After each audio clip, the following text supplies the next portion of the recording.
Good evening, everybody, and welcome to tonight's Bluetongue virus update, brought to you by a consortium across the industry and facilitated by the team at AHDB. My name is Mike Gooding. I'm Farming Systems Director at AHDB, and I'm chairing this evening's discussion. Thanks, Anna. Perhaps we could move on to the next slide. So look, thank you very much for joining us. I have to officially let you know that we are recording tonight's webinars, as we have done with all of them, and we will put the recording up on the website within 24 hours. So don't worry if you've missed any points that came out, or you want to share the link with your friends and colleagues, or indeed if you want to just listen to it all again. It will be up on the AHDB website by close of play tomorrow. Again, go to the AHDB website for updates on Bluetongue. There's lots and lots of links on the site that will take you to all sorts of bits of information. In terms of our housekeeping tonight, we'll hear from our speakers who are going to give us an update and some in-field experiences, and then we'll have a Q&A session. These have been really valuable, actually, over the weeks that we've been running these webinars. And you should see in the top right-hand side of your screen a square box with a question mark in it. Please do type your questions in there as we go through the evening. My colleagues are working away in the background, and they'll pull together themes of questions for me to put to our two speakers as we go through the questions and answers session. If we don't answer your specific question, we will pick out those that we've not got to tonight, and those too will go up on the website in the frequently asked questions section. We try and keep a rolling set of questions in there that are most up to date for the most recent webinar. The other key piece of information is the telephone number that should be behind me on this screen, and I will return to it later in the presentation. This is the Bluetongue hotline, and if you haven't got time to get online and you want to phone that number, the team there are extremely helpful. If they don't know the answer to your question at the time, they can certainly point you in the right direction or find out for you. At the end of the webinar, you will, of course, get the obligatory feedback form that we all have to do for these sorts of things. It's really helpful to us if there's areas or topics that you want to hear more around as we plan for our next webinar. What we have found actually is that the number of people logging on to these calls, it'll probably be something like 60 or 70 this evening, are starting to drop down. And our next planned webinar is Wednesday, the 26th of November at 5:30 in the evening. If there is more of an outbreak, there's an extensions of zones, or something else really significant happens in the coming days, we will organise a webinar before then. So keep an eye again on the AHDB website for the latest webinars. Here are some information resources for you to click onto. The Ruminant Health and Welfare Bluetongue virus pages is one of the central pieces of information. That QR code on the screen there will take you to it. There's the Bluetongue hotline telephone number, and of course there's the gov.uk website giving information about how to spot and report any signs of a Bluetongue. I've mentioned the AHDB website already, and really importantly, and I as a farmer find it most useful, is logging on to the APHA Animal Disease Alerts service. That has been a really useful source of where the disease is at any point in time. That's how you get onto the APHA Disease Alert subscription service. You see the QR code. Again, if you haven't got time to get that off the screen now, just go through the websites I've just been corrected by my colleagues because I've given out the wrong date for November. It is the 20th of November, our next scheduled webinar. Thank you, Anna. Could you go to the next screen? One of the things we really want to draw your attention to is the industry-wide survey that is going on at the moment. It's really important. It's totally anonymous. It is really helping us understand what's happening out there in the field and on farms. We encourage all farmers to take part in the survey. It takes you through your understanding of Bluetongue. It takes you through whether you've seen anything on your farm, whether you've reported it or not. You're not going to get followed up if you think you've seen it and haven't reported it, but it is really useful information for us to understand at an industry level what people are actually seeing out there on the ground. Thank you, Anna. Once again, a reminder of the AHDB website. If you go to the home page, you'll see that turquoise blue box about Bluetongue, and that will take you to all the links that we've looked at in this introduction. Okay, Anna, thank you very much. So look, let's go over to our speakers tonight. We have two speakers, starting off with Andy Smith, and is Head of Exotic Disease Policy at Defra. He's going to give us an upbreak and a run through around policy. And then we're over to Amy Sawran. Amy is a practicing vet with Westpoint Vets in Chelmsford in Essex, and she's going to talk to us about some of the options around vaccination risks to consider and what she's seeing on the ground with her clients. So Andy, if I could go straight over to you, if you could give us our update to the latest outbreak. Thank you, Andy. Thanks very much, Mike. Yeah, so just by way of introduction, I'm Andy Smith. I lead on the livestock disease, exotic disease policy in Defra, and I've been involved in the Bluetongue cases and other cases in livestock diseases in the past. So yeah, the next slide, please. By way of introduction, I think there's been several presentations over the last few months on how disease got here, so I wasn't going to run through all the situation of how we've got to where we are and really just give you an update on the latest situation. But I say, by way of introduction to that, I think everyone will be aware that there's been considerable amount of disease detected over this year in particular in the Netherlands and now around a number of the other European countries, Denmark, Germany, France, Belgium. So it's quite widespread out there, and we've seen quite significant disease and quite significant impact on stock out there. So when we detected our first case in August this year, it wasn't a surprise that it arrived here. The most likely route it's got here is through midges being blown over on the wind across the North Sea from the Netherlands and arriving, in this case, in Norfolk and the Norfolk-Suffolk border, really. So as I say, that was at the end of August. From the end of August, we then found further cases around Norfolk into Suffolk, and gradually we detected more going down into Essex. And the picture you can see on the screen there shows the latest situation where we've found cases from Yorkshire right the way down to Hampshire. So it's quite a widespread area of detection. So a lot of those cases have been along the coast and quite a number inland. As well as the cases in those zones, there have been 12 cases outside of those zones. These have been individual cases that have been detected following tracings. So there's been no signs of local spread from those ones. We're still undertaking surveillance around those cases, but we've not placed zones around those at this stage. So the zone you can see there is called a restricted zone, and that is pretty much its current state.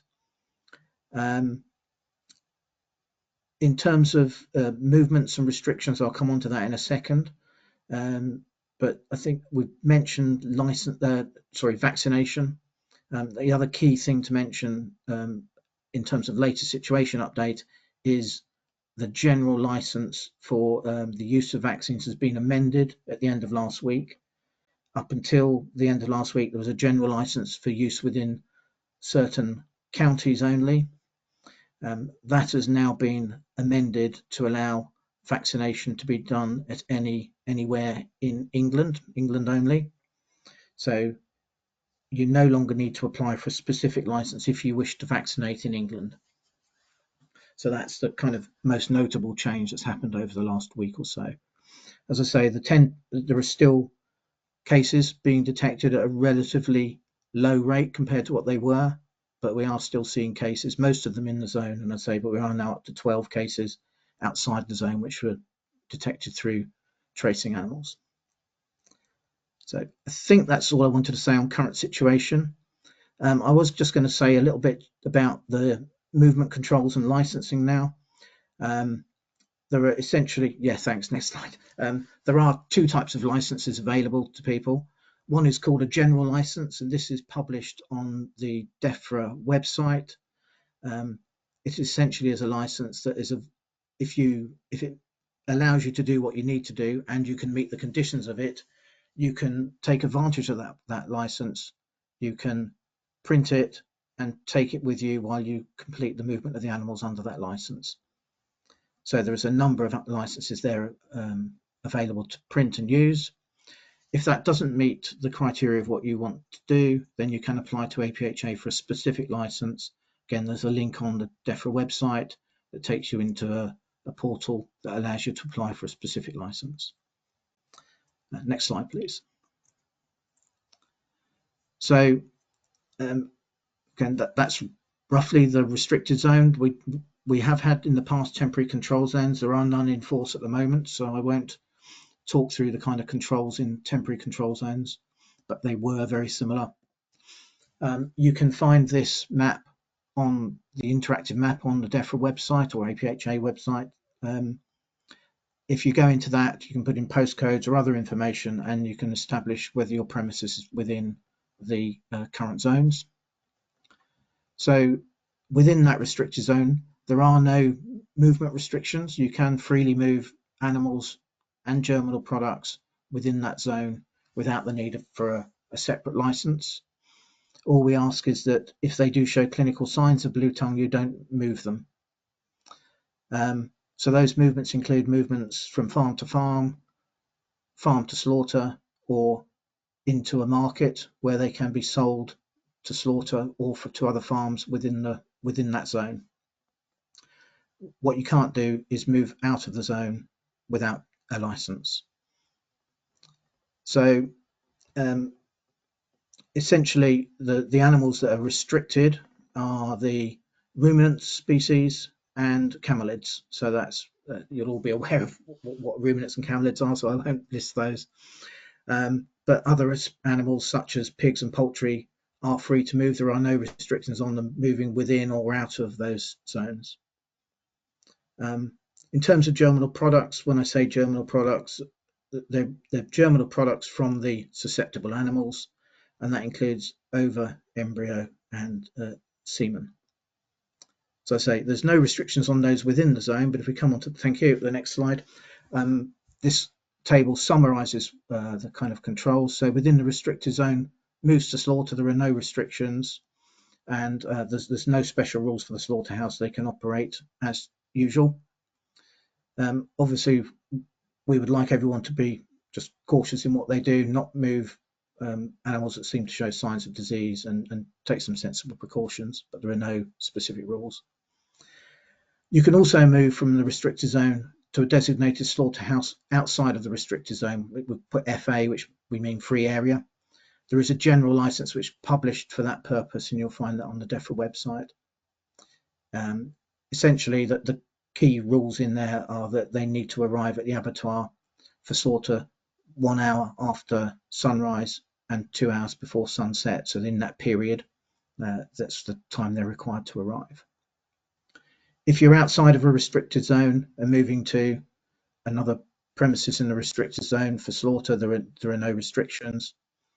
And the final row there from approved red markets, we are now allowing animals from the restricted zone to move via a red market in the free area, subject to them moving under the conditions of the licenses that are mentioned there on the screen. And again, those general licenses are available on the website.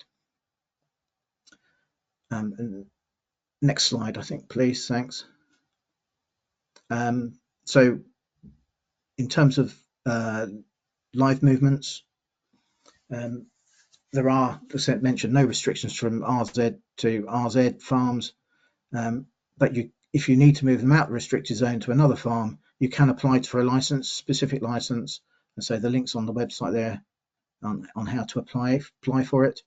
And where they are movements for the animals to live, then they will require testing before they move, and they will require testing 6 to 10 days after they arrive at their destination. That testing can be arranged through APHA, through actually organised through farm care, and if you do it through that route, there are no fees or charges for the sampling or the testing of those samples.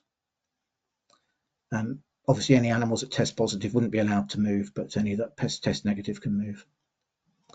So I think that's probably enough for that slide. If we can move on, please. In terms of germinal products, basically they are free to move within the zone, within the RZ, and from the free area into the RZ. They do need to comply with a specific license if you want to move germinal products out of the restricted zone to the free area.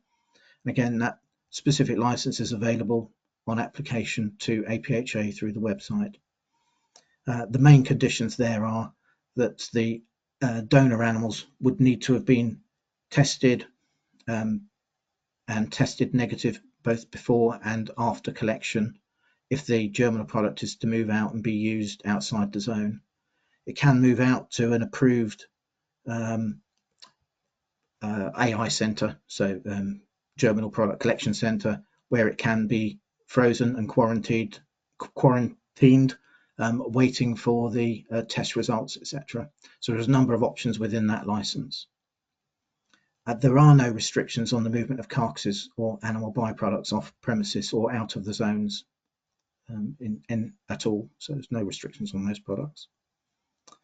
And I think that's it. There's a couple of pictures there about typical clinical signs, but I think time-wise there's no time to run through that kind of information. So happy to take questions as appropriate, Mike. Thanks Andy, very much. that's really helpful, and I have to tell you there's a long list of questions that are building up, which I'll come to in a minute, so you might like to warm up for your long run. But before we do that, I'm going to pass over to Amy. Amy's with Westpoint Vets, as I said, in Chelmsford in Essex. And Amy, we're really grateful for your time this evening. It's really good to hear what's happening on the ground. And particularly, you're going to talk around vaccines and risk management, things we ought to be thinking about as farmers on the ground. So over to you, Amy, and then we'll do Q&A. Thank you so much for having me. You'll be pleased to know I don't have any slides, so I won't be showing you any long bits of text. Now, the reason that I'm here is firstly because I'm a practicing vet, but also because I have worked on surveillance and report cases for Bluetongue. So I feel sort of particularly well placed to talk you through also the processes, which I think can be understandably quite daunting and intimidating. And we've just really briefly touched on clinical signs that we can see in some animals. And I will say that a lot of them are really general. So in the UK at the moment, we're not seeing like super typical, very what we call pathogenomic, super obvious signs of Bluetongue virus. Sometimes they are as subtle as a fever, looking a bit hollow or being a bit pale, which means that when your vets are called to any sort of sick animal, they are remiss if they don't sort of rule out Bluetongue if they can do. So I sense a lot of fatigue and a lot of worry sometimes among farmers when we're going out to cases of generic sick animals and then just working through the process to try and eliminate Bluetongue. This is not done to sort of vilify, worry, or upset anybody. It's just something that we absolutely have to do. Like, we both have this responsibility to double check that things are not Bluetongue.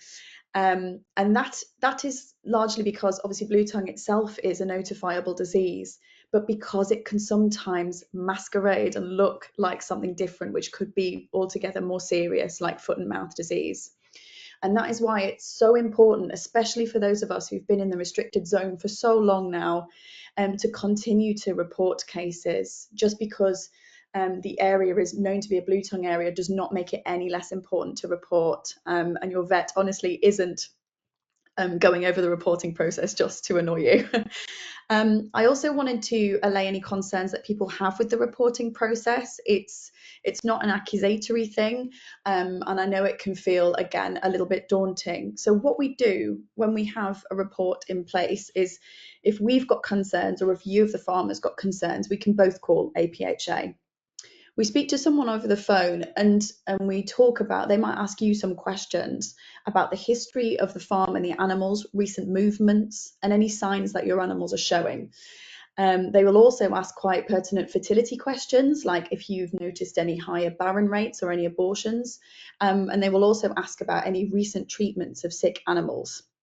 If they at that point can't rule out disease, that's when an investigation is triggered, a report is triggered. So you might be under temporary restriction, and then you get a visit from someone who is working on behalf of APHA. Then again, we come along, I've done these visits myself, we go over things again, we have a little chat, we talk about history and movement, and we have a look at treatment records. And then importantly, we examine the animals that you are concerned about. We have a discussion about them. And if we cannot rule out the possibility of Bluetongue at that point, then we also take blood tests after discussion with further vets in government positions. Those blood tests take around 2 days or so, but you should hear either way whether your animals have come back positive or negative.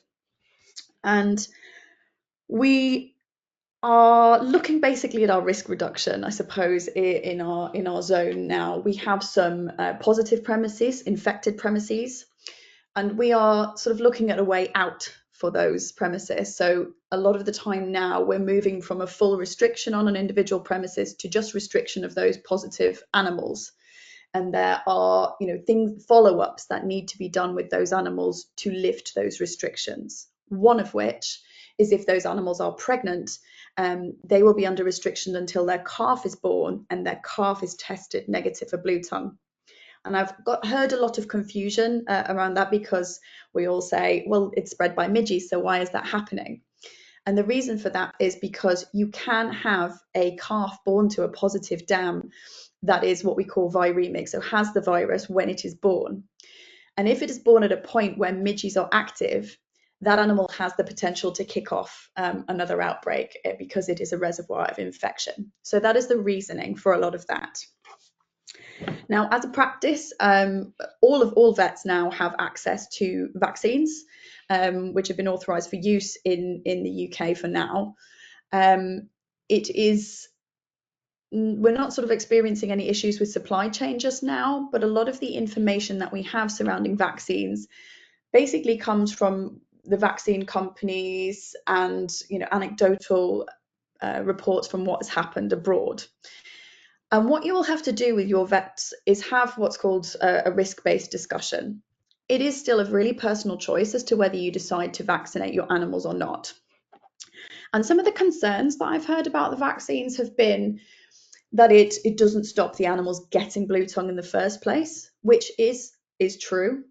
What it does do is potentially limit how infectious those animals can become, and basically helps reduce morbidity, which is the clinical signs, how rubbish the animal feels basically with it, and mortality rates.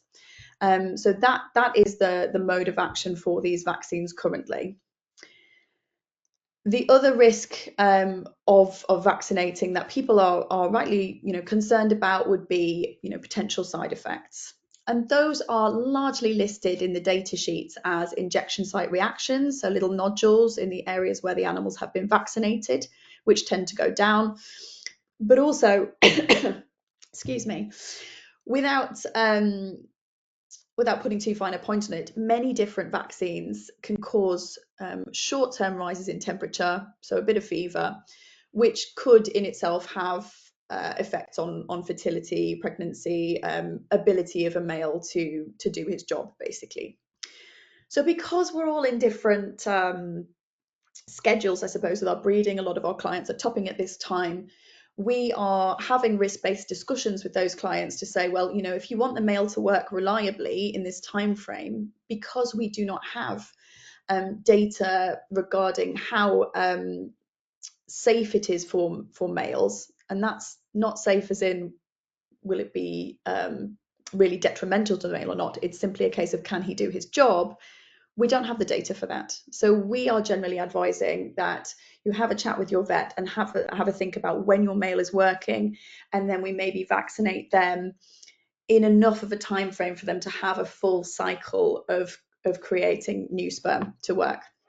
And as for females, if females have a transient rise in temperature, then that can cause abortion or potential detrimental effects to pregnancy.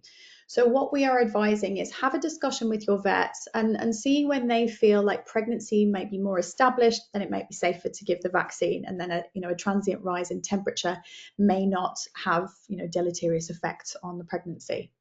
It's also worth pointing out that Bluetongue virus in itself causes a rise in temperature. So we're always doing a little balancing act when it comes to, when we decide to make these decisions. And another question that gets asked of me a lot is, well, if I do it now, how long will this immunity last? And it's difficult for me to put, a pin in a calendar when it comes to this. We are hearing from the vaccine companies that some of them have data to suggest that it's around a year that the animals will retain some benefit of the vaccines. And we have to consider the possibility of there being a real resurgence of Bluetongue when the temperatures rise again in spring.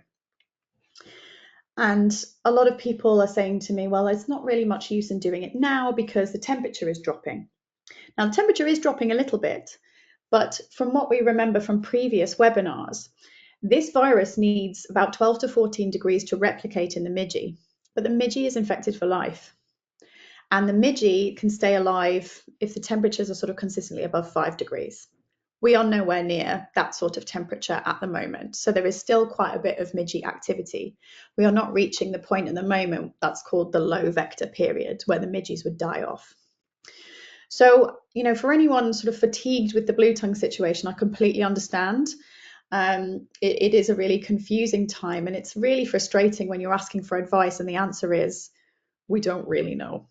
And for that reason, I would really urge you to have discussions with your vets as to what is best for your system, because we've obviously got breeding and commercial enterprises, we've got store lambs, we've got all year round breeding cattle to consider.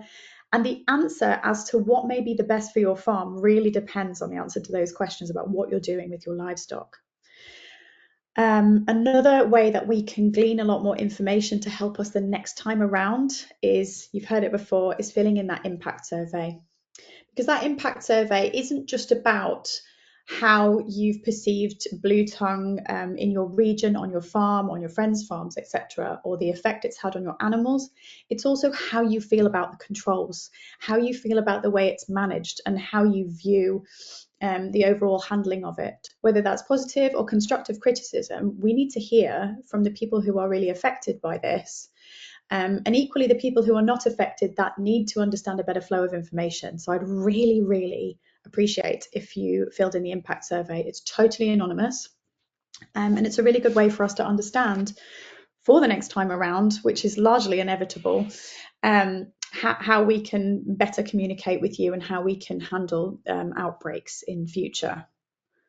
So I think that's it from me for now, but I've no doubt there are questions. So I'll sit back and then we'll talk about things that you really want to hear about. Oh no, you can't sit back, Amy. Can I just ask for a couple of points of clarity around some of the things that you just said? This is as a sheep farmer about to start tupping.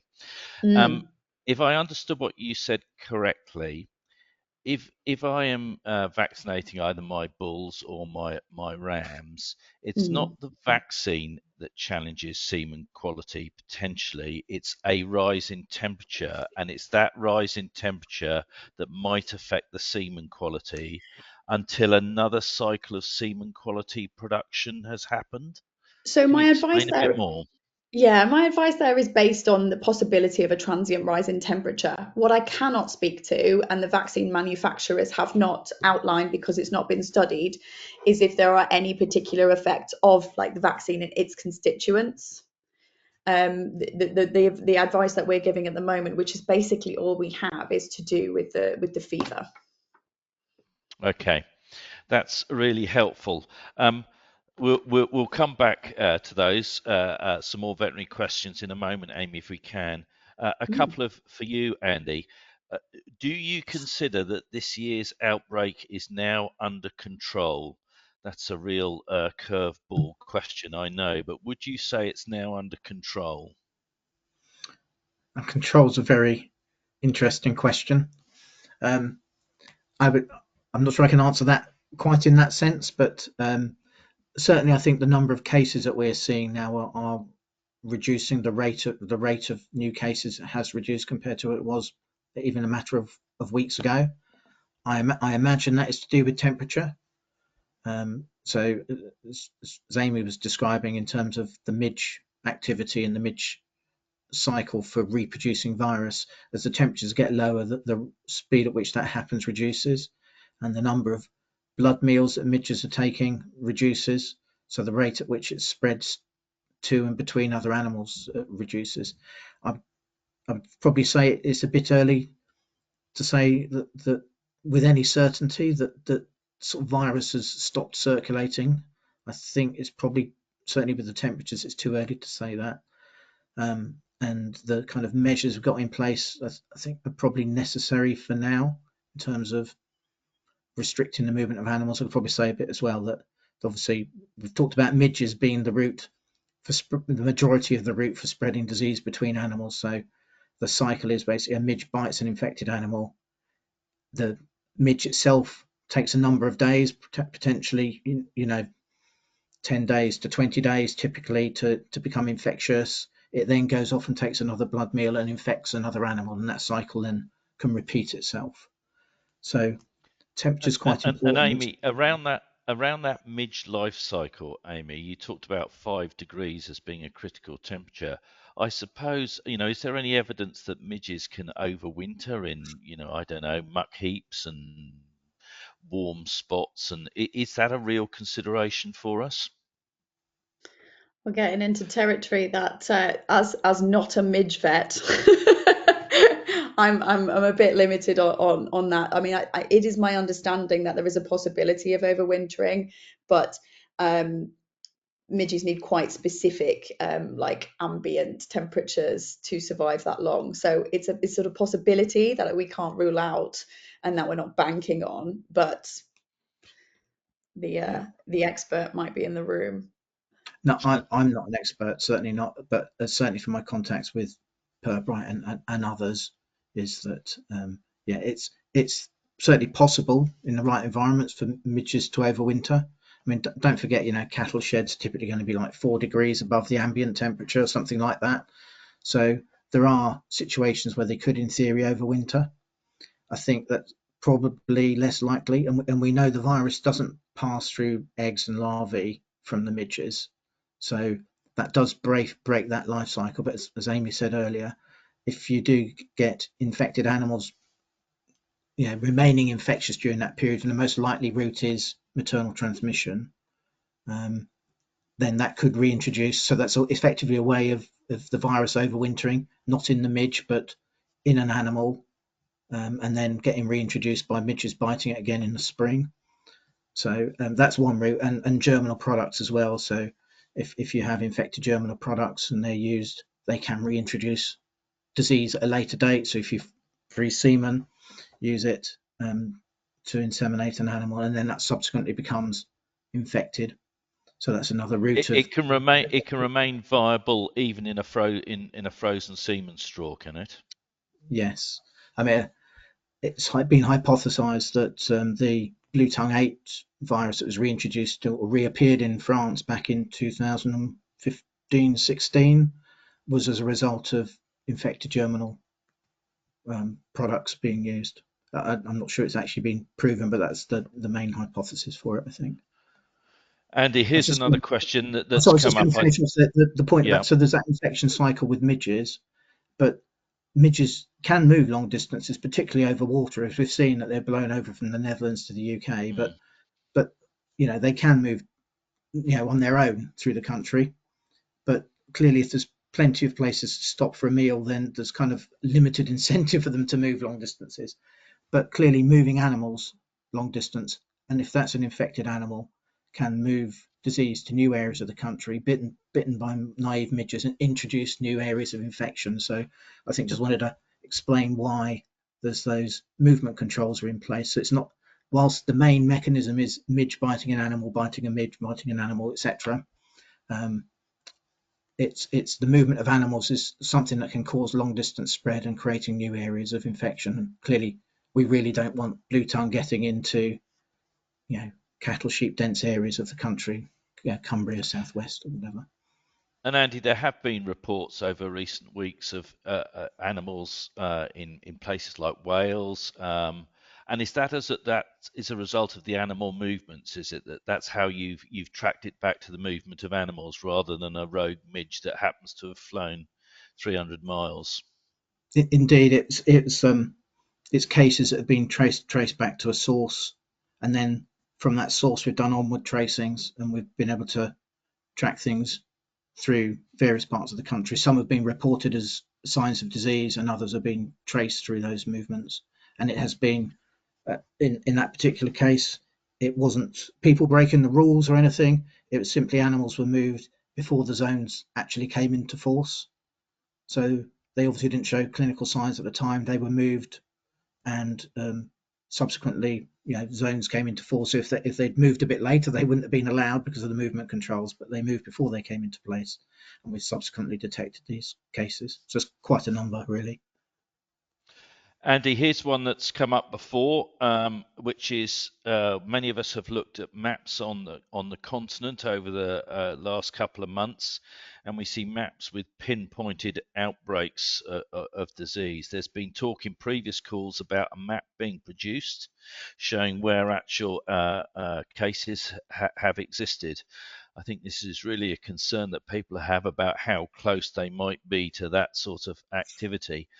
I know Gordon previously has talked about a map being produced. Do you have an update on whether that's going to happen? I don't have an update. I certainly know there's been discussions about it. I mean, I think I could say that in terms of most of the cases, there's certainly quite a number along the coast. You know, that's where the majority are. But then there's been a lot of cases further inland. You can see that the reason those zones have kept moving inland is because we've found new cases further inland, presumably from movement of animals rather than midges.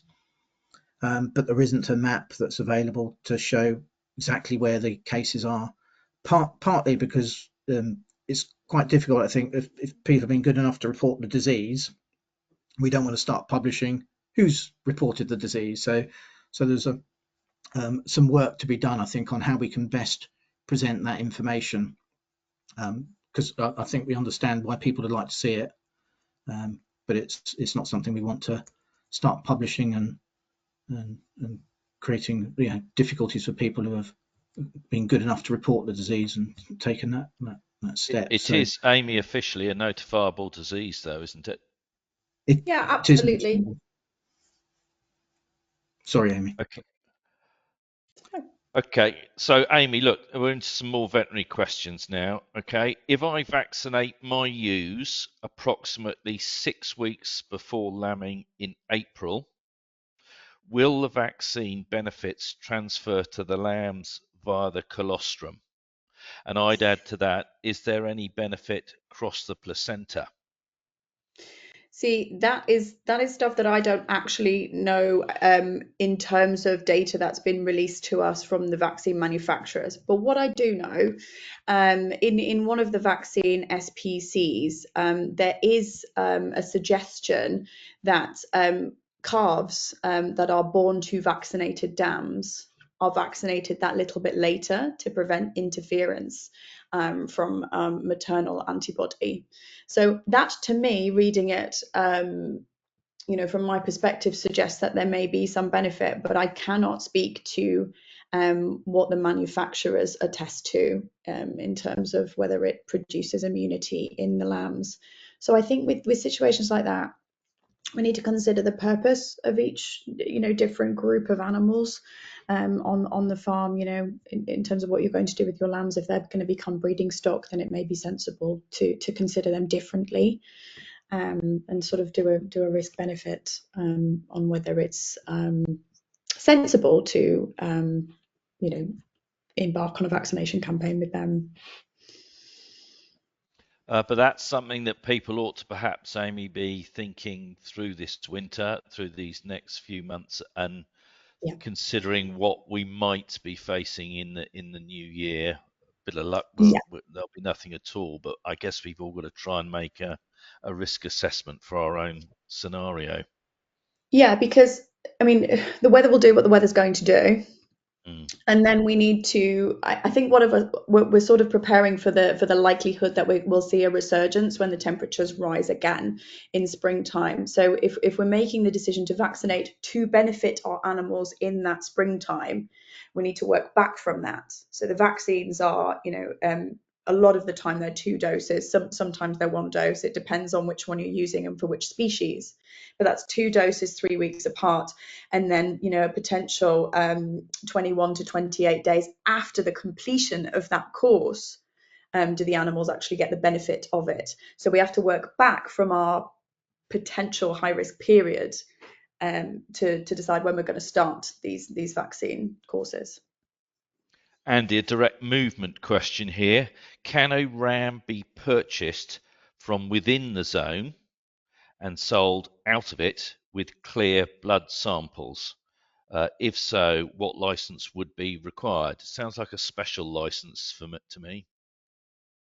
Yes. So if that's a direct sale, yes, you can apply for a specific license to APHA. The requirements would be to pre-movement test it, and then it arrives at the destination premises where it needs to stay, and it would be post-movement tested 6 to 10 days later.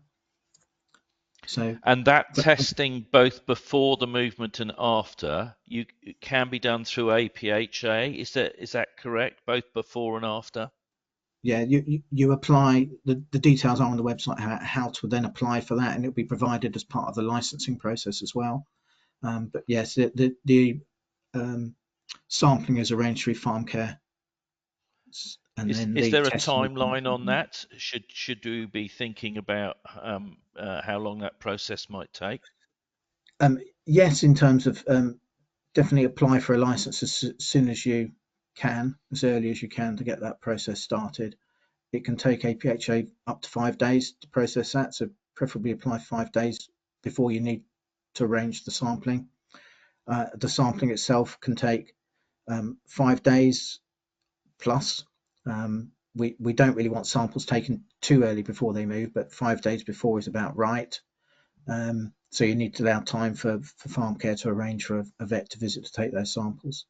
And the reason it's 5 days is clearly the samples need to be taken, sent to the laboratory, and then the testing process and results reported before the animal moves. And I'm assuming, Amy, you would be recommending quarantining at the receiving end anyway as part of normal biosecurity procedures. But if people are thinking about, last minute purchases of rams for tupping, and they're thinking about they're going to put them in the next next week or so, that might be pretty challenging movements. Each specific license is risk assessed, when determining whether it's going to be okayed. Obviously, quarantine is something that we should be employing for a whole host of reasons, for other infectious diseases and parasites as well. But these animals are also under restriction until they're post-movement tested, I believe. Andy's nodding, so I'm not too far they from can't that. move off the, they've got to yeah, be. they can't move off the farm. Yeah. Okay, Amy, with calves, and we mustn't dominate this as a sheep conversation, despite the fact that I'm a sheep farmer. With calves born and testing positive, what treatment options are available? How do we control further infection on farm? Will the calves have high mortality due to being infected? So there's a lot to that question. So when the calves are born, and this is the same for any infected animal, if they are affected by this disease at the moment, especially within the restricted zone, we can give supportive care. So there's no specific treatment for Bluetongue virus, or indeed many viruses. What we do is something called supportive care. So we give them non-steroidals to reduce their temperature. If they're not eating, then we might give them extra supportive care in terms of fluids, drenching.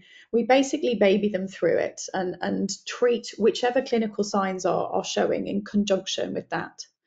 There's also a possibility that being weakened by any virus can make them susceptible to secondary diseases. So I would advise you have a discussion with your vet about what the risks are on your farm. So a ubiquitous risk is something like clostridial disease. So we consider making sure that our animals are up to date with their clostridial vaccines or any other infectious disease vaccines that you tend to give. Then in terms of reducing risk of Bluetongue in general, it's really difficult to do because midges are midges. They're absolutely tiny. And they tend to breed and hang out around sort of muck areas like dead leaves, and that sort of thing. So it's not just watercourses. I think a lot of people are really concerned with watercourses when it comes to midges, but these will replicate in like dung piles and things. So it's about keeping transport clean. Any transport that comes onto your farm, like really, really rigorous biosecurity when it comes to just dirt, is the way that we are controlling it. And then it's monitoring and reporting, which is a very boring thing to say, but it's still the truth.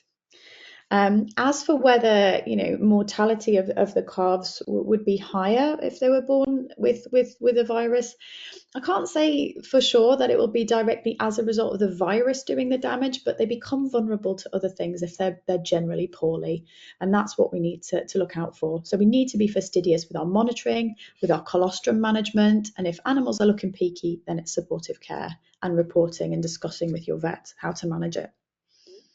Can I question a bit more about mortality, Amy? Because I think the evidence on the continent that we've seen is actually some very high rates of mortality. I think in your opening remarks, you said that we had seen it sort of more at a sort of subclinical type level. We hadn't had perhaps as much mortality. Why might it be different on the continent to what we've seen here? Well, we're a little bit behind the continent, so we might see next year what they're seeing this year. We're not quite the same. So, I mean, the strain of the virus appears to be, the Bluetongue 3. I think what I've seen in terms of clinically affected animals that I've met, the cows, I've seen some very poorly cows, very, very unwell and very susceptible to secondary infections. But a lot of the time I have seen cows that have just very vague little clinical signs like sort of blush on the nose, blistering on the nose, and they've been largely okay. The sheep I have seen that have been affected have been really, really poorly. And I can't really speak as to why that is. It just seems to have been the way that they've been affected over here. So it's one of those frustrating ones where we have a real spectrum of clinical signs and also how rubbish the animal feels with this disease. And I appreciate that's really frustrating to not be able to really nail down what's going to happen. So look, here's a very technical question for you, Amy. Would the test be positive for an animal whose embryo is carrying the virus, i.e. the embryo is positive because of the sperm? So this sounds like this sounds like the semen has been the vector of the virus, and the developing fetus is infected. Would that then affect the dam? Would the dam test positive? I'm not certain that it would, but I am really not the epidemiologist to ask. But I can endeavour to find out, and we can report back. Maybe does Andy know? I'm going to drop him in it. No, it's fine. I was going to say, I mean, we've obviously had some of those conversations, and they are very technical. And I think the science is probably limited, particularly around perhaps Bluetongue 3. But I mean, our understanding is the route of infection of an embryo through semen is not the direct contact. It's affecting the host. So the female becomes infected from the semen, which then infects the embryo. So it's really through the blood. But it is a technical question, and I couldn't rule out direct infection. So, if you inseminated in the laboratory, whether there's the risk of direct infection, I don't have the technical knowledge for that. I was just going to pick up on the Dutch situation as well, and just say, I mean, their situation, obviously they have different breeds. So obviously we have some of those breeds, but our breeds are different, and it could be to do with breed why so perhaps not seen the same clinical signs. But also it's been reported there was more comorbidity there, so they were also already suffering from other diseases. So the addition of Bluetongue could also be just pushing them to become more sick than they would have been had they only had Bluetongue. So these are all hypotheses. I don't think we can. I was going to say, Andy, is there data to prove the different breeds, but it's just a hypothesis, is it? I think it's just a hypothesis. I think we can recognise they do have some different breeds to us. Obviously, we have some of the same as well. So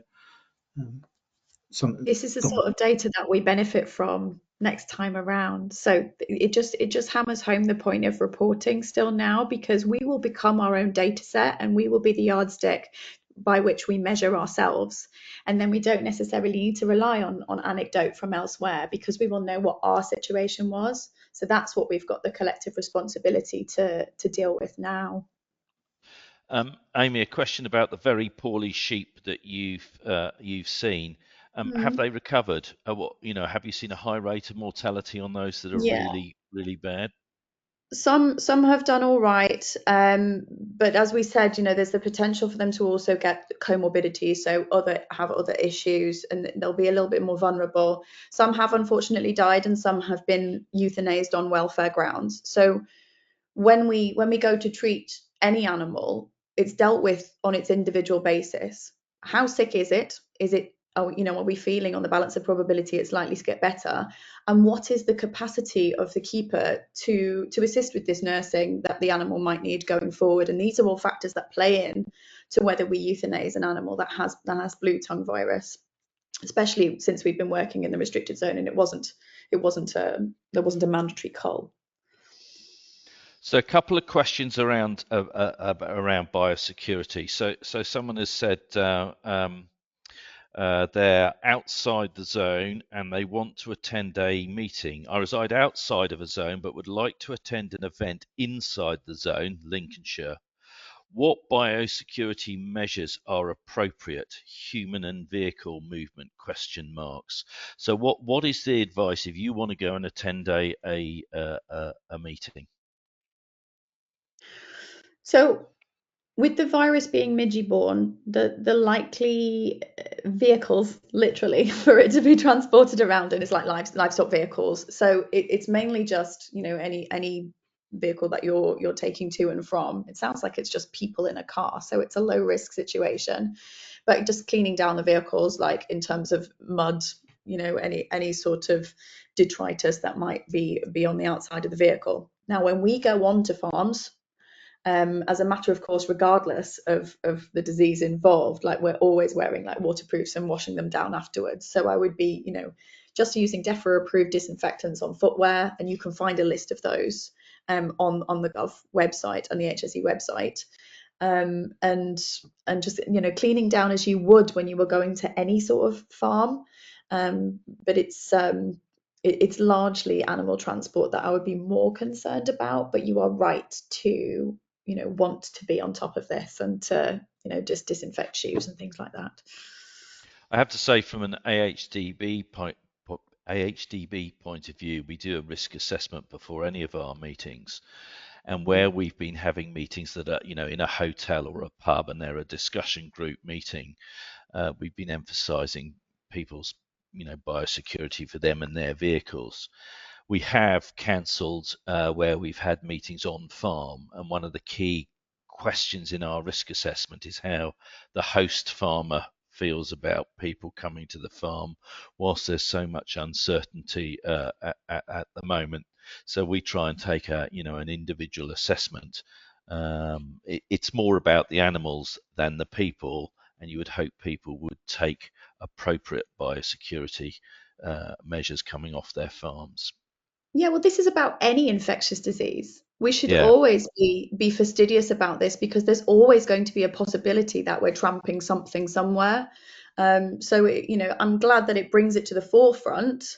But remember, the reason why we're notifying and reporting and monitoring stuff is because it could be other things. So Yeah. all of the sensible things that you would do when, say, a vet comes onto the farm and is all disinfecting, that's what we got to be thinking about all the time. Andy, can I ask you a question about abattoirs and processors, because there is a concern. Is there any additional cleaning down procedures that abattoirs or processors are having to do as a result of animals coming from within the zone to processing plants?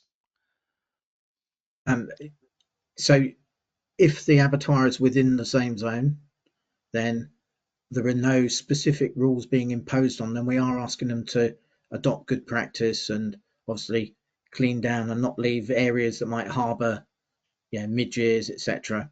But there are no specific rules within the zone, primarily because disease is already in the zone. So it would just be kind of an unnecessary burden by asking them to do lots of additional work when we know Bluetongue could be on the farm next door.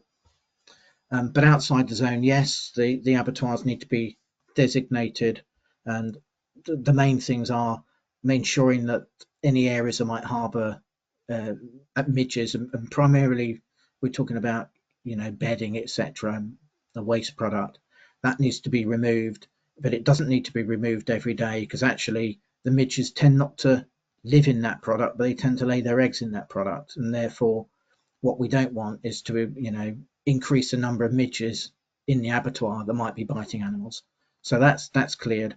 There's also the use of either spraying down the lairage area with insecticide prior to animals coming in, or using electronic insect traps, etc.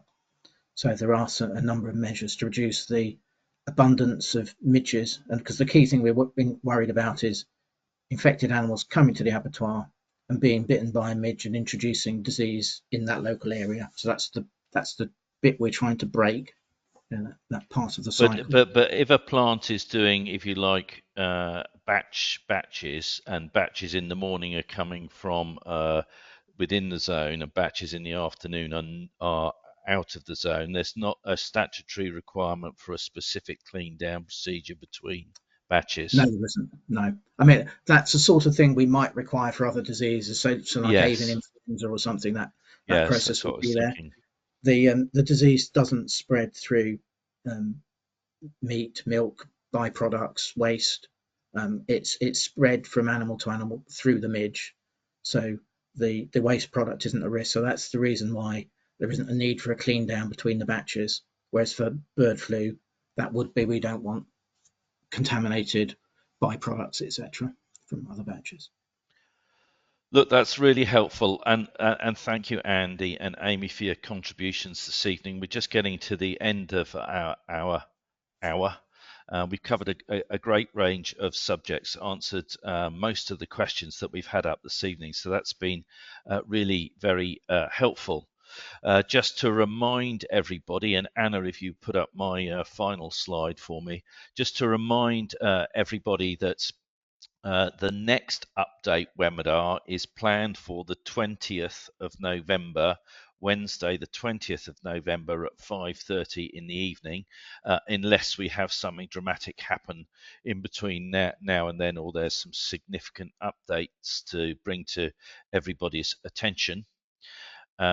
I don't know, Anna, if you've got my closing slide. Just again, thank you to Andy and Amy. Thanks for everybody who's contributed with their questions this evening. These meetings have been facilitated by AHDB, but I do want to stress that actually it's an industry-wide initiative bringing these webinars to everybody's attention.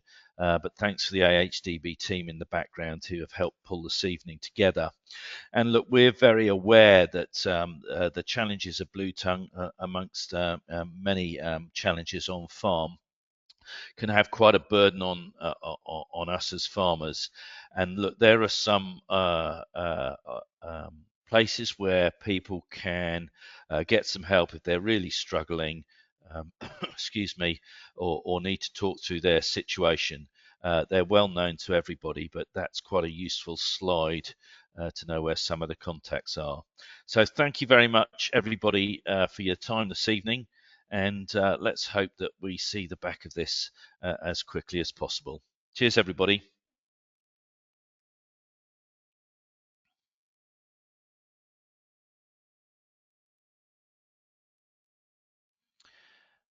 Amy.